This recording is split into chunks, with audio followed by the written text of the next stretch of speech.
ಪೂಜಾರಿ ಪ್ರಕರಣಕ್ಕೆ ಸಂಬಂಧಪಟ್ಟು ನಾವು ಇವತ್ತು ಸೋಮವಾರದ ಪೊಲೀಸ್ ಠಾಣೆ ಎದುರು ಪ್ರತಿಭಟನೆ ಮಾಡಿದ್ದೇವೆ. ನಾವು ಮಧ್ಯಾಹ್ನ 3 ಗಂಟೆಯಿಂದ ಈವರೆಗೂ ಕೂಡ ನಾವು ಪ್ರತಿಭಟನೆ ಮಾಡಿ ಬಹಳಷ್ಟು ನಮ್ಮ ಇಲ್ಲಿ ಬಂದಂತ ಎಲ್ಲ ಸಂಘ ಸಂಸ್ಥೆಗಳಿರ್ಬೋದು, ಇವತ್ತು ಜಾತಿ ಪಕ್ಷ ಭೇದ ಎಲ್ಲ ಮರೆತು ಎಲ್ಲರೂ ಕೂಡ ಇವತ್ತು ಬಂದಿದ್ದಾರೆ. ಯಾಕಂತ ಹೇಳಿದ್ರೆ ಒಂದು ಹೆಣ್ಣು ಮಗಳಿಗೆ ಒಂದು ಅನ್ಯಾಯ ಆಗಿದೆ, ಅವಳಿಗೊಂದು ನ್ಯಾಯ ಸಿಗಬೇಕು ಎನ್ನುವ ನಿಟ್ಟಿನಲ್ಲಿ ಇವತ್ತು ಜಿಲ್ಲೆಯ ಎಲ್ಲ ಕಡೆಯ ಸಂಘ ಸಂಸ್ಥೆಗಳು ಒಂದು ಹೋರಾಟವನ್ನು ಮಾಡಿರುವಂಥದ್ದು. ಬಹಳಷ್ಟು ನಾವು ಹೋರಾಟ ಮಾಡಿದ್ದೇವೆ. ಆದರೆ ಇವತ್ತು ಉಡುಪಿ ಜಿಲ್ಲೆಯ ನಮ್ಮ ಪೊಲೀಸ್ ವರಿಷ್ಠಾಧಿಕಾರಿಯವರು ಕೊನೆಗೆ ನಮ್ಮ ಒಂದು ಹೋರಾಟದ ಅವರಿಗೆ ವಿಚಾರ ಗೊತ್ತಾಗಿ ಮತ್ತೆ ಆ ಒಂದು ಪ್ರಕರಣಕ್ಕೆ ಸಂಬಂಧಪಟ್ಟು ಅಕ್ಷತಾ ಪೂಜಾರಿ ಏನೊಂದು ಹೇಳಿಕೆ ಕೊಟ್ಟಿದ್ದಾರೆ, ಅದು ಈಗ ಅವರಿಗೆ ಕನ್ವಿನ್ಸ್ ಆಗಿದೆ. ಆ ನಂತರ ಅಕ್ಷತಾ ಪೂಜಾರಿ ಅವರು ಆಸ್ಪತ್ರೆಯಲ್ಲಿ ಏನು ಹೇಳಿಕೆ ಕೊಟ್ಟಿದ್ದಾರೆ ಅದರ ಪ್ರಕಾರ ಆ ದಿವಸ ಘಟನೆ ದಿವಸ ಯಾರು 5 ಮಂದಿ ಹೋಗಿದ್ದಾರೆ ಅವರ ಮೇಲೆ ಈಗಾಗಲೇ ಪ್ರಥಮ ವರ್ತಮಾನ ವರದಿ ದಾಖಲಾಗಿದೆ. ಈಗಾಗಲೇ ಮಾನ್ಯ ಪೊಲೀಸ್ ವರಿಷ್ಠಾಧಿಕಾರಿಯವರು ನಮಗೆ ಹೇಳಿದರು. ಹಾಗೆ ಈಗ ಕೂಡ FIR ಕಾಪಿಯನ್ನು ಕೂಡ ಕೊಡ್ತೇನೆ ಅಂತ ಹೇಳಿದ್ದಾರೆ. ಯಾಕಂತ ಹೇಳಿದ್ರೆ ನಾವು ಇವತ್ತು ಒಂದು ಪೊಲೀಸ್ ವಿರುದ್ಧ ಹೋರಾಟ ಮಾಡಿರ್ಬೋದು, ಆದರೆ ಎಲ್ಲ ಪೊಲೀಸರು ಕೂಡ ಒಳ್ಳೆದಿಲ್ಲ ಅಂತ ಹೇಳಿ ಅಲ್ಲ, ಕೆಲವರು ಒಳ್ಳೆಯ ನಿಷ್ಠಾವಂತ ಅಧಿಕಾರಿಗಳು ಇದ್ದಾರೆ. ಆದರೆ ಯಾರೋ ಒಂದು ತಪ್ಪು ಮಾಡಿದ ಇದಕ್ಕಾಗಿ ಯಾರೋ ಒಂದು ಮೇಲಧಿಕಾರಿಯನ್ನು ಬಲಿಪಶು ಮಾಡಲಿಕ್ಕೆ ಆಗುವುದಿಲ್ಲ. ಆದರೆ ಇವತ್ತು ಅಲ್ಲಿ ಹೋದಂಥದ್ದು ಏನಿದೆ ಕೂಡ ಅದು ಅಕ್ರಮ, ಅದು ಖಂಡಿತವಾಗ್ಲೂ ನಾವು ಹೇಳ್ತೇವೆ.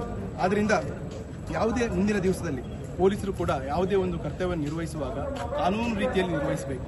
ಯಾಕಂತ ಹೇಳಿದ್ರೆ ಒಂದೊಂದು ಸುಳ್ಳು ಕೇಸು ಎಲ್ಲ ಮಾಡುವಂಥದ್ದು ಮಾಡಬಾರ್ದು. ಇವತ್ತು ಜಿಲ್ಲೆಯಲ್ಲಿ ಬಹಳಷ್ಟು ಇಂಥ ಕೇಸುಗಳು ಆಗಿದೆ. ಇವತ್ತು ಅವರೊಂದು FIR ಮಾಡಿದಂಥದ್ದು ಕರ್ತವ್ಯಕ್ಕೆ ಅಡ್ಡಿಪಡಿಸಿದ್ದು ಅದು ಕೂಡ ಒಂದು ಸುಳ್ಳು FIR ಅಂತ ಹೇಳಿ ಈಗಾಗಲೇ ಗೊತ್ತಾಗಿದೆ.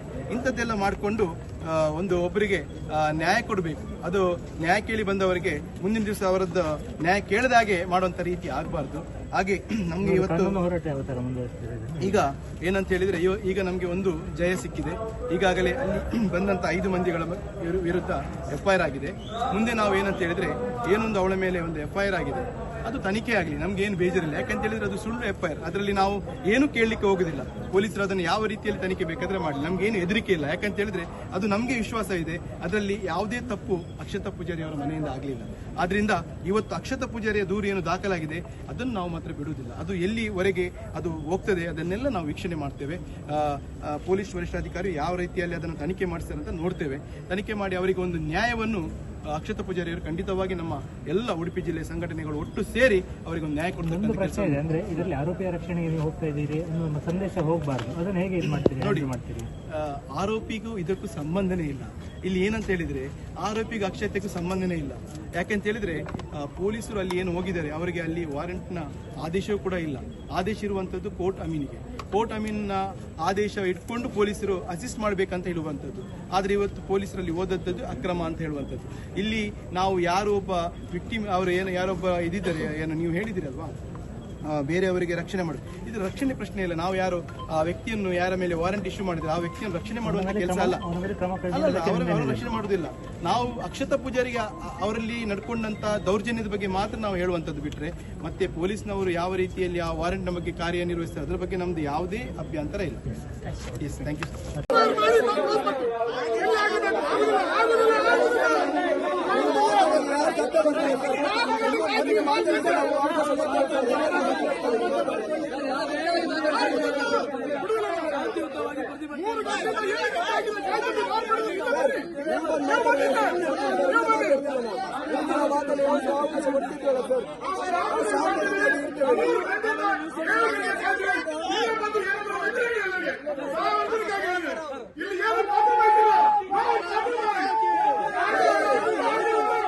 ನಮಸ್ಕಾರ. ಇವತ್ತು ನಾವು ಸಂಜೆ 3 ಗಂಟೆ ಬ್ರಹ್ಮಾವರ ಪೊಲೀಸ್ ಠಾಣೆಯ ಮುಂದೆ ನಿಮಗೆಲ್ಲ ಗೊತ್ತಿದೆ ಅಕ್ಷತಾ ಪೂಜಾರಿಗೆ ಒಂದು ನ್ಯಾಯ ಸಿಗಬೇಕು ಎನ್ನುವ ದೃಷ್ಟಿಯಿಂದ ಬಂದಿದ್ದೇವೆ. ಬಡ ಹೆಣ್ಮಗಳು, ಶಾಲೆ ಕಲಿಯುವಂಥ ವಿದ್ಯಾರ್ಥಿನಿ. ಆದ್ದರಿಂದ ಅವಳಿಗೆ ಎಲ್ಲ ಸಮಸ್ತ ಉಡುಪಿಯ ಬಂಧುಗಳು ಇವತ್ತು ನಮ್ಮ ಜೊತೆ ಸೇರಿದರು. ಜಾತಿ ನೀತಿ ನೋಡಲಿಲ್ಲ, ರಾಜಕೀಯ ನೋಡಲಿಲ್ಲ, ಎಲ್ಲರೂ ಒಟ್ಟಾಗಿ ಸೇರಿ ಅವಳಿಗೊಂದು ನ್ಯಾಯ ಕೊಡಬೇಕು ಅಂತ 4 ಗಂಟೆಗಳ ಅವಿರತ ಶ್ರಮದಲ್ಲಿ ಈಗ ಪೊಲೀಸ್ ವರಿಷ್ಠಾಧಿಕಾರಿಯವರು ಎಲ್ಲ ಮನಗಂಡು ನಮಗೆ ನ್ಯಾಯವನ್ನು ಕೊಟ್ಟಿದ್ದಾರೆ ಅಂತ ನಾನು ಬಹಳ ಸಂತೋಷದಿಂದ ಹೇಳ್ತೇನೆ. ಒಂದು ಹೆಣ್ಣು ತೇಜೋವಧೆ ಮಾಡುವುದು ಸುಲಭ, ಬಡ ಹೆಣ್ಣು, ತಾಯಿ ಮನೆಯಲ್ಲಿ ಯಾರ್ಯಾರ ಮನೆಯಲ್ಲಿ ಕೆಲಸ ಮಾಡಿ ಅವಳನ್ನು ಇಷ್ಟು ಕಲಿಸಿದ್ದಾರೆ. ಇವತ್ತಿಗೆ ಅವಳ ಭವಿಷ್ಯ ಹಾಳಾದರೆ ಮುಂದೆ ಏನು ಎನ್ನುವ ಒಂದು ಪ್ರಶ್ನೆ ನಮ್ಮ ಮುಂದೆ ಬಂದಿದೆ. ಒಂದು ತಾಯಿಯಾಗಿ ನಾನು ಅವಳಿಗೆ ಇವತ್ತು ನಾನು ಸಹಾಯ ಮಾಡ್ಕೊಂಡು ಬಂದೆ. ಇವತ್ತು ಎಲ್ಲ ಸಮಸ್ತ ಬಂದಂತಹ ಎಲ್ಲ ಬಂಧುಗಳಿಗೆ ನಾನು ನಮಸ್ಕಾರವನ್ನು ಮಾಡ್ತೇನೆ. ಯಾಕಂದರೆ ಒಂದು ಹೆಣ್ಣಿಗೆ ಅನ್ಯಾಯ ಆದರೆ ನಾವೆಲ್ಲರೂ ಬರ್ತೀರಿ ಅನ್ನೋದು ಈ ಸಮಯದಲ್ಲಿ ಗೊತ್ತಾಯಿತು. ಇಂತಹ ವ್ಯವಸ್ಥೆ ಇನ್ನು ಆಗಬಾರ್ದು. ನಮ್ಮನ್ನು ರಕ್ಷಣೆ ಮಾಡುವಂತಹ ರಕ್ಷಕರೇ ಮಾಡಬಾರ್ದು ಎನ್ನುವಂತಹ ಒಂದು ಪಾಠವನ್ನು ಪೊಲೀಸ್ ಅಧಿಕಾರಿಯವರು, ವರಿಷ್ಠಾಧಿಕಾರಿಯವರು ಇವತ್ತು ತಿಳಿಸಿದ್ದಾರೆ ಅಂತ ನಾನು ಬಹಳ ಹೆಮ್ಮೆಯಿಂದ ಹೇಳ್ತೇನೆ.